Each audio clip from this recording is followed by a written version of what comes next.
this computer. Okay.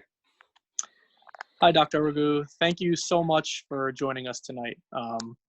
We wanted to just talk about the face shield.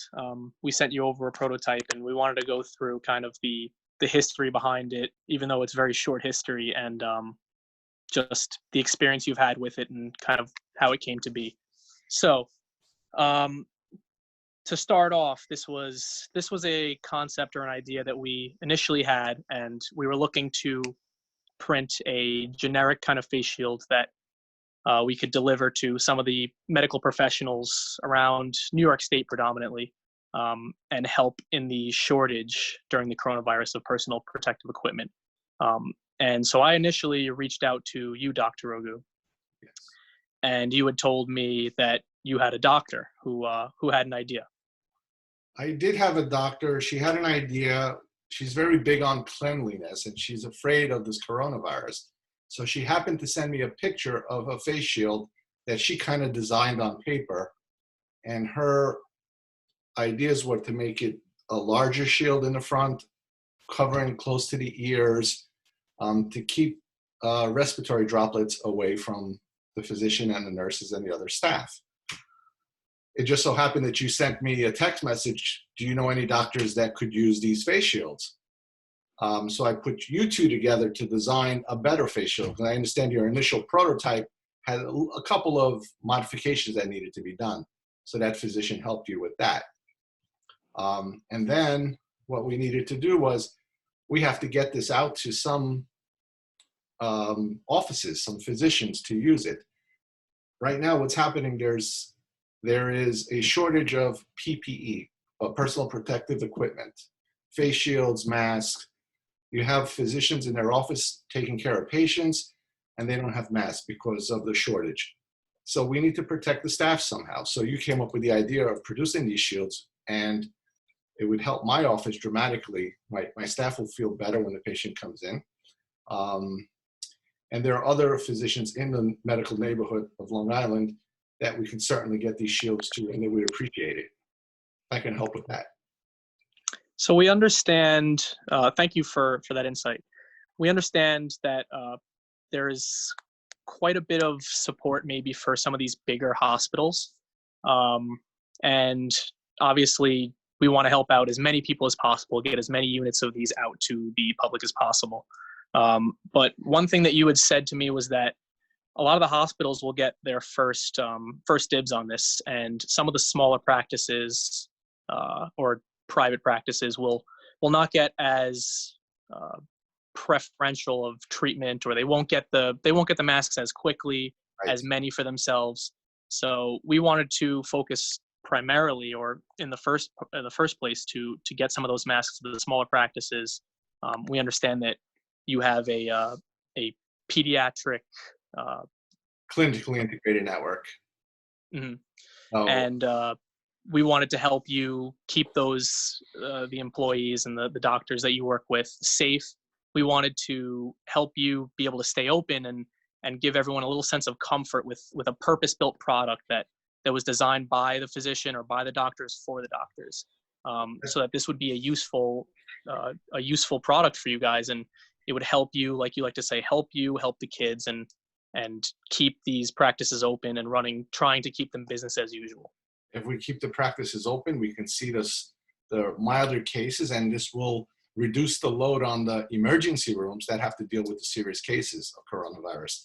Now, it's an interesting thing you said, that the hospitals are able to obtain protective equipment faster in a smaller practice. I can give you a prime example of what happened. We were in desperate need of a shield, and I had an idea of shields from one of the local, I don't know if I should mention a name, but companies that made them. They were for grinding. It would work in the office. I managed to buy a couple that kept us busy in the office, and I ordered online. Now, what happened, I ordered them immediately, about the same, I think it was the same day that we spoke about your shields. And I placed the order for 15 of them. It should come within a week to 10 days. The company itself was really nice. They decided that they're going to donate all their shields to hospitals and emergency rooms. So they canceled my order. And I called them up and I said, I called you last week to tell you, please don't cancel my order because I am a pediatric urgent care center, a private office, and we need these shields just like the hospital. And they assured me that they wouldn't. Fast forward a week later, sure enough, they did. I called them back, and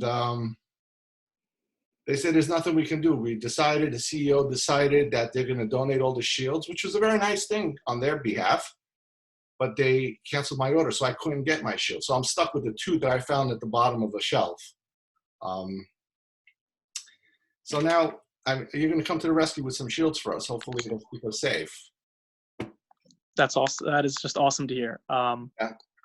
And we just wanted to know a little bit about the devices. So we know that we sent a couple to Long Island, and you've had a chance to wear one. A couple of your partners have had a chance to wear one. Yes.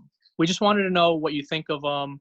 If you think that we hit the mark with the usefulness of the device, that it's actually something that the practitioners feel comfortable wearing and are back to the business as usual that we are trying to kind of encourage. You know what? You made my life easier because I tested a few patients for the coronavirus.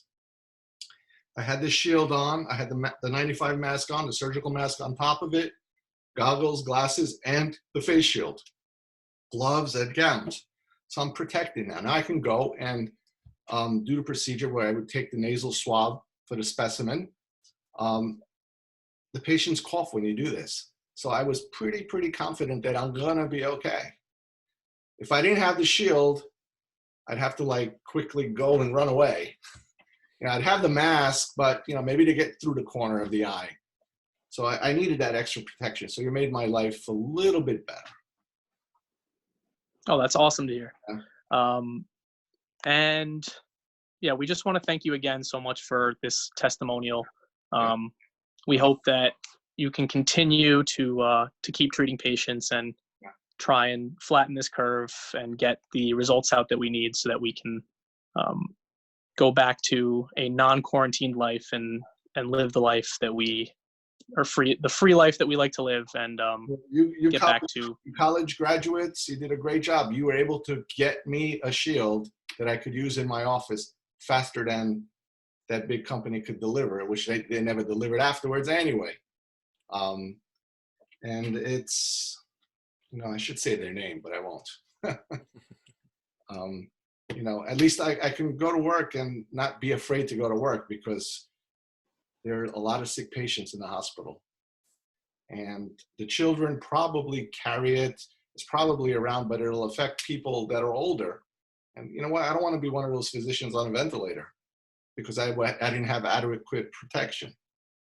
So thank you guys. And we'll use your shields, and I'll make sure that your shields will get to other private practices within Long Island. I've already spoken to a number of them.